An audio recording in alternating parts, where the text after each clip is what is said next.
पति पत्नी और वो। पति अभी नहा ही रहा था कि तभी फोन पर मैसेज टोन बजी। पत्नी मोबाइल के पास में ही खड़ी थी। उसका ध्यान फोन की तरफ गया। उसने सहज ही फोन उठाकर मैसेज पढ़ा। Hi good morning dear. किसी बेबी का मैसेज था। पत्नी सोच में पड़ जाती है कि अब ये बेबी कौन है। तब तक पति भी नहाकर बाहर आ चुका है। पत्नी उसे किसी बेबी का मैसेज आया है बताती है।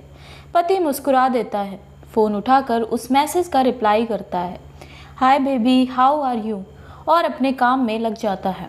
पत्नी इस रिप्लाई को भी पढ़ती है। अब हर पल पत्नी के दिमाग में यही विचार कौंता रहता है कि ये बेबी कौन है। शाम को पति घर आता है। पत्नी उससे पूछती है, ये बेबी कौन है। पति जवाब में सिर्फ मुस्कुरा देता है और फिर से अपने काम में लग जाता है। 2-3 दिन बीत जाते हैं। उन विचारों ने अभी तक पत्नी का पीछा नहीं छोड़ा था और फिर से पति के मोबाइल पर फिर एक बार बेबी का मैसेज आता है, आज तो मिलोगे कि नहीं, तुम्हारी बहुत याद आ रही है। इस मैसेज ने आग में घी का काम किया। पत्नी का शक और भी ज़्यादा पक्का हो गया। बीच बीच में ऐसे मैसेज का आदान प्रदान होता रहता और पत्नी के मन में शक की जड़ें और गहरी होती गईं। पति पूछने पर भी जवाब में सिर्फ मुस्कुराहट के और कुछ नहीं कहता। ये शक गुस्सा बनकर तब ज्वालामुखी की तरह फट पड़ता है जब एक दिन उसे अपने पति की जेब में सिनेमा की 2 टिकटें मिलती हैं। पत्नी अपने पति से बहुत झगड़ती है। पति उसे समझाने की कोशिश करता है लेकिन वो कोई भी बात सुनने को तैयार नहीं है। पति को भी उस पर गुस्सा आ जाता है और ये झगड़ा और भी ज़्यादा बढ़ जाता है। गुस्से में पति घर से बाहर निकल जाता है। पत्नी का गुस्सा पति से कई गुना ज़्यादा है। तुरंत वो अपना सारा सामान पैक करती है, एक चिट्ठी लिखती है कि मैं मायके जा रही हूँ हमेशा के लिए, और पति का घर छोड़कर चली जाती है। गुस्सा शांत होने पर जब पति घर आता है तो चिट्ठी पढ़कर उसके होश उड़ जाते हैं। 10 दिन बीत जाते हैं और गांव के उस घर पर डोर बेल बजती है जहां पत्नी रहने चली गई है। पत्नी दरवाज़ा खोलती है। दरवाजे पर 10 साल की एक छोटी बच्ची हाथों में चिट्ठी लिए खड़ी है। वो पत्नी को वो चिट्ठी देती है। बच्ची से वो चिट्ठी लेकर पत्नी चिट्ठी खोलकर पढ़ती है, डियर वाइफ, जिस बेबी की वजह से हम दोनों में इतने झगड़े हुए और तुम हमारा घर छोड़कर यहाँ चली आई, ये बच्ची जो अभी तुम्हारे सामने खड़ी है वही बेबी है। अनाथ आश्रम की एक प्यारी बच्ची।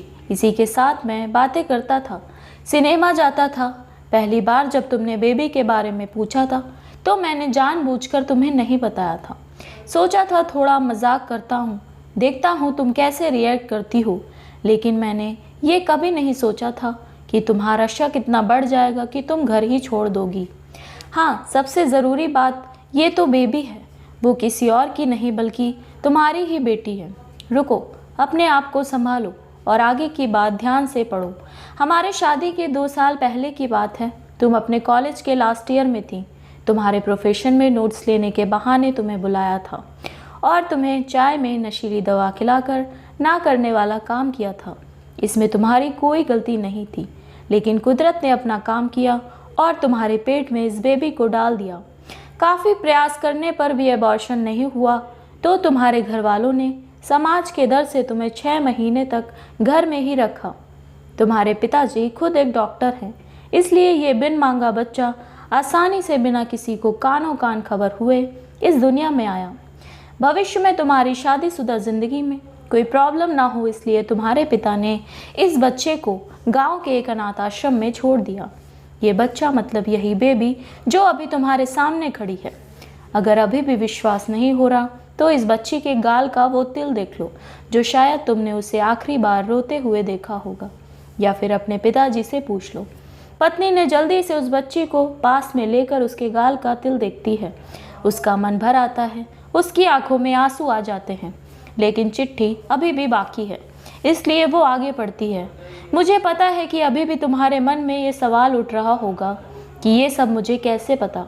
तुम्हें बता दूं कि ये सब तुम्हारे खुद के पिता ने ही अपने मन में उठ रहे पश्चाताप को शांत करने के लिए शादी के 1 महीने पहले मुझसे मिलकर सारी बात मुझे बताई थी। उन्होंने ये भी कहा था कि अगर मैं चाहूँ तो शादी से इनकार कर सकता हूँ, पर मैंने तो स्वीकार किया क्योंकि इस पूरी घटना में तुम्हारी कोई भी गलती नहीं थी और हमारी शादी हो गई।